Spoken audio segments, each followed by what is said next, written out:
Man, when you're in your 20s, I wish, this is a cliche thing, but I wish that I could go back to my 20s now, know what I know now. But like the most important thing is, because I'm not going to go into, a soapbox about not drinking and taking care of your body and all that stuff. But the most important thing is exactly what you just said.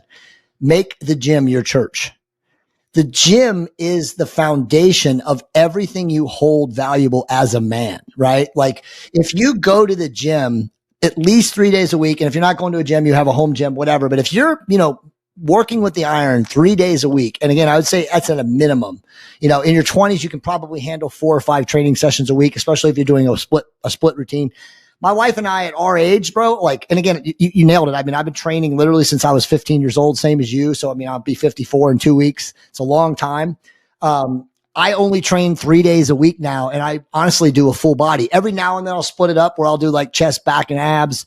And then I'll do like on Wednesday or, my third day, day 1, day 3, day 5 is how I got my training set up. But, sometimes I'll split it up where I'll do like shoulders, triceps, and abs. And then on my last day, I'll just do legs, and it'll be quads, hamstrings, calves, and then I'll finish with abs. But if you make the gym your church, and you guarantee go there 3 days a week. And obviously I don't have to say to you, but you train like you fucking mean it.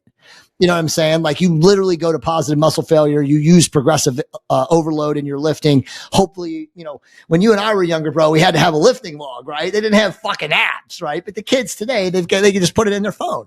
But obviously track your performance, understand your metrics, and get stronger over time. And that will literally revolutionize your life. That will change you foundationally, it will change you financially, and it will change you spiritually. Because when you're in the gym and you're training, with intensity and fire, and you're doing it over time, you become very spiritually resolved.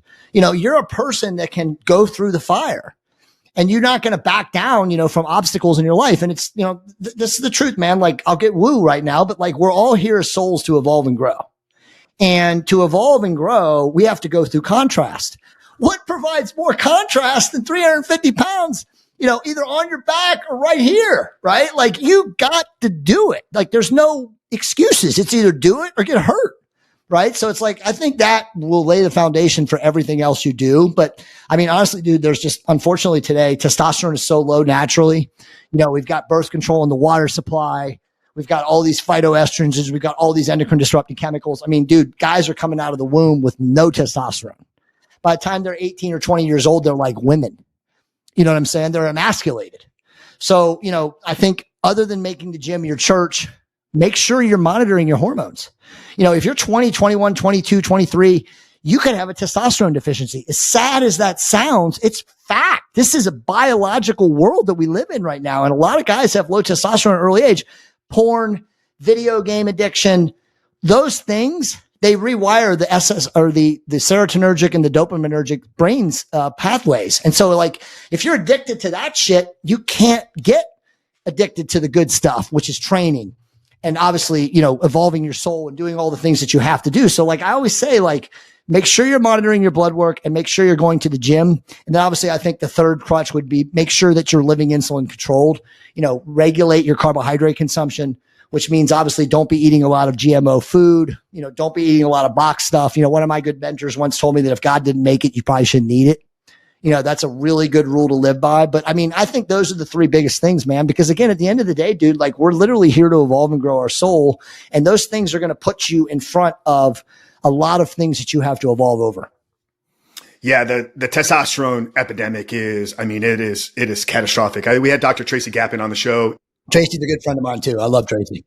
Great guy. And, I remember bringing this up to him because I was thinking about it in the preparation. I was like, because I train at a public gym here, EOS up in. I do too, dude. I train at EOS right here too. Dude, we're gonna link up, man. Like I'm so fired up about today's conversation. There's just so much coming out of this. But I remember looking around and seeing all these young kids, and it's like that dude's 23 years old. He looks like he's 16. I remember back 20 years ago being in high school. Like when I was a freshman and I walked in, the seniors were men. Yeah, exactly. Like they were grown ass men. You see 22, 23 year olds that look like they're 13 years old today. It is sad. Their bone mineral density is all shot too. Like those guys can't take hits. That's why you look at like sports today, dude. Like these kids and these athletes don't last as long. They don't have bone mineral density. Yeah, I've been training my nephew. I talk about him a lot on the show here. He's 14. He's in 8th grade, going to be a freshman next year, and stud of an athlete. About 5'9". You know, the goal is to have him 165 walking in freshman year. But I've seen him evolve. Like, he's 14 and he looks bigger, thicker than most of the seniors. Yeah, because he's eating right. He's training hard. He's pushing. Like, he's in the gym with me pushing. The other day I said, welcome to the club, because I had him doing hex bar deadlifts. And this is the one goal I've been for 2 years. I've been on him about this exercise. He finally got to the point where he lifted 345s up off. And he's like, I saw stars. I said, welcome to the club. You just fist bumped Jesus. Cause I have an ongoing joke with my girlfriend. Once or twice a week, I'll have a set that I take as far as I can possibly go, to where you're seeing stars. And I'm like, I just fist bumped Jesus, but I'm back here. You know, it's like you're speaking of that spiritual part of the training. You talked about doing photo shoots. I know obviously that's a part of your work, your marketing. I think for all guys out there, whether in their 20s or in their 30s, they should take one period of life, 12, 16 weeks, push their body to the ultimate limit. It doesn't have to be a photo shoot. It doesn't have to be a bodybuilding competition, but try to push your body to get as diced, as shredded, as lean as you possibly can, just because all the other benefits. What does that do to your spiritual life, your fitness life, your relationships, every other area of your life? It's insane. I mean, I've done so many of these now in my life. And every single time I do it, since the first time I did, I think the first one that I actually did was in my mid-20s, because I used to actually model way back in the day and stuff like that. Before I ever touched therapeutic testosterone and got like hardcore, I used to model. And I learned, from obviously mentors, they taught me how to do that. But like, true story, like even up to this day, and the photo shoot I did in October with my wife was the first photo shoot I have done in probably since, I stopped competing in male physique when I was 43. So it's like 10 years ago. So that was probably the first. Actually, I take that back. My wife and I did do a photo shoot in 2017 together because we wanted to do it. So it was like the first photo shoot I did in like 8 years. But like every time that I do it or get prepared for it, and like I told you, I didn't super prepare for this one because we were in such great shape because of Sloop. And it was also, summer, and we were just dieting in the summer and stuff like that. Plus, we also use a microdose of GLP-1 peptides, which obviously I talked about on the Mind Pump podcast. And maybe on the next one, we'll come back and I'll talk about that because, bro, that's changed. Those things have changed bodybuilding now. In fact, Alex Keuchel, I'll have a live stream with him on Sunday night this coming weekend, and we're going to be going deep on that. I'm like, how much competitive bodybuilding has changed because of what GLP-1s can do, because bro, they're insane, right? Like if you know how to use them, there's the days of starving and struggling and being good and comfortable with hunger is gone. You don't have to be that way anymore because that's how powerful these drugs are. But on this last one, to get to your point, is like, I even like remember right before I knew we were going to do it, because we gave ourselves like 2 weeks. And I was like, you know what? I've learned so much since I've done my last one. And it's just from obviously learning through osmosis, reading about other guys, seeing how much the game has changed. Obviously, I've been using GLP microdoses for a couple of years, so I would already know how to manipulate my body. But it was just such a cool thing. And so like, to your point, like when you prepare to get diced or peeled or shredded as you possibly can, the intestinal fortitude that A, it takes, and B, you must learn, will greatly prepare you for any obstacle in your financial, in your professional, and of course your personal life. Like you can handle anything when you can take your body to that level. And again, it's not easy, right? To manipulate your body fat, to manipulate your water, to manipulate your electrolytes, to manipulate all these different things to get to that quote unquote peak condition for that short moment or window in time. But every time you do it, it does create this like profound statement of like, wow, I can do anything. Yes. And I think it changes your relationship with training as well, because now you go from somebody that doesn't have healthy as your fitness goal, where you're just exercising.